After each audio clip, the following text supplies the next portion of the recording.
Hey everyone, thank you so much for tuning into today's video. For today's video, let's have a conversation. I want to share with you my 5-step planning process. It will entail my thought process before I even pick up a planner and start to plan.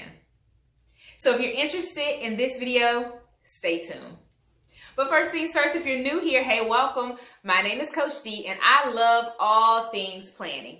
Here on my channel, I share my budget planning tips, my life planning tips, travel planning tips, and anything related to motherhood and navigating this journey more thoughtful, strategic, and organized. So if you're interested, make sure that you hit that subscribe button. Also hit the notification bell so that you won't miss any of my videos. So let's hop into today's topic. I do have my planner because I wrote some notes down in the planner to keep me focused so I don't go off on any tangents, but that's not necessarily guaranteed. So I do have my Arvista planner.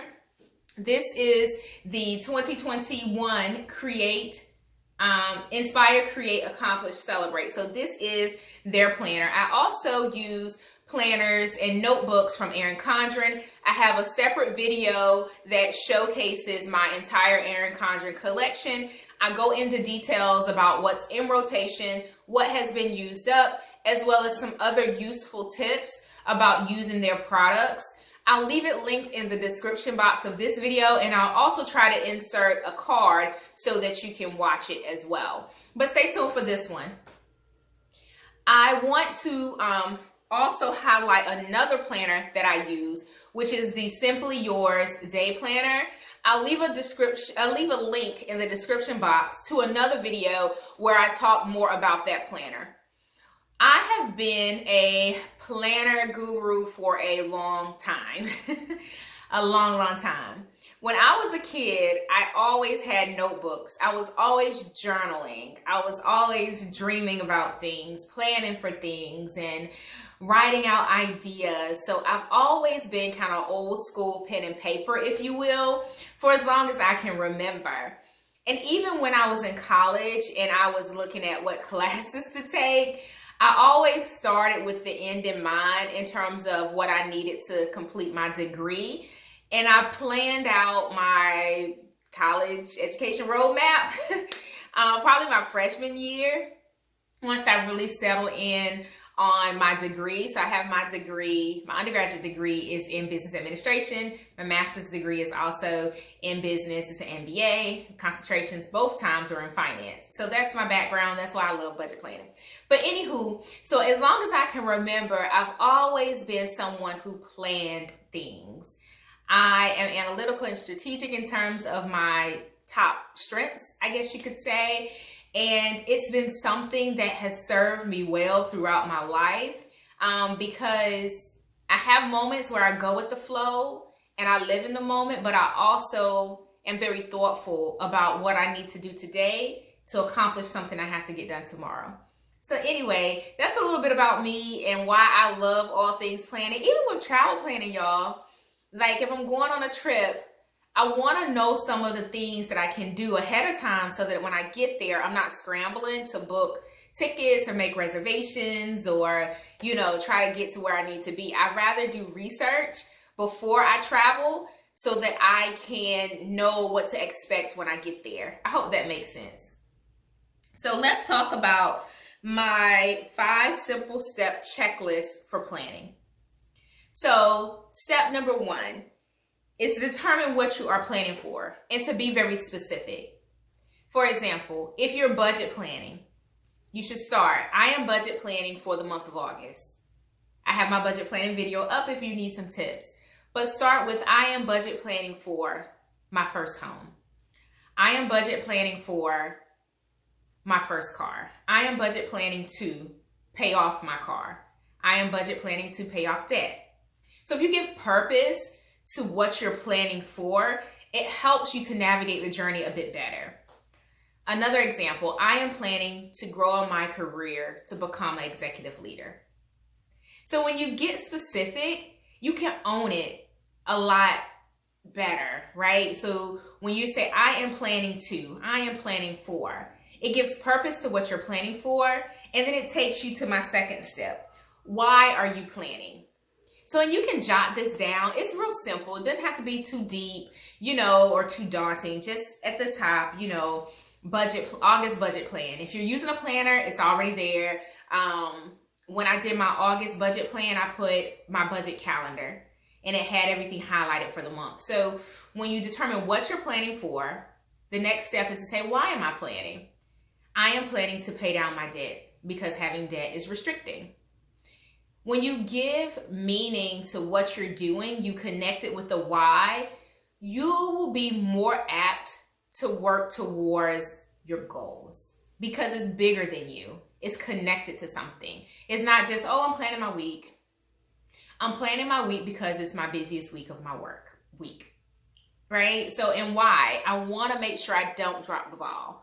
I want to make sure I make a good impression on my first, for my first week of a new job. So when you connect it to a why, it helps you to stay grounded a bit better. And I encourage you to do something motivational. If you use planners, you'll notice in my videos that I'll put a scripture in my weekly spread. I'll put a scripture in my monthly spread. I don't share everything that I plan for here on YouTube because some things are just personal and some things just aren't meant for the world. But if you put down something motivational, it could be a quote, it could be a thought, it could be a theme. That's your why. It'll help you to stay grounded. So I encourage you to do that.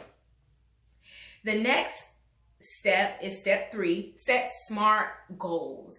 And what are the goals for the week? What are the goals for the month? What are the goals for the year? If you set SMART goals, it will help you to plan a little bit more seamlessly. So if I know my goal is to start a new role this year, that'll help me to gain a skill set.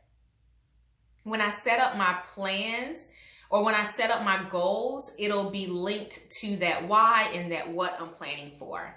And I can set up SMART goals. Maybe one of the goals is to meet with a mentor once a week to really flesh out what I need to do for that specific goal, or to start applying for jobs.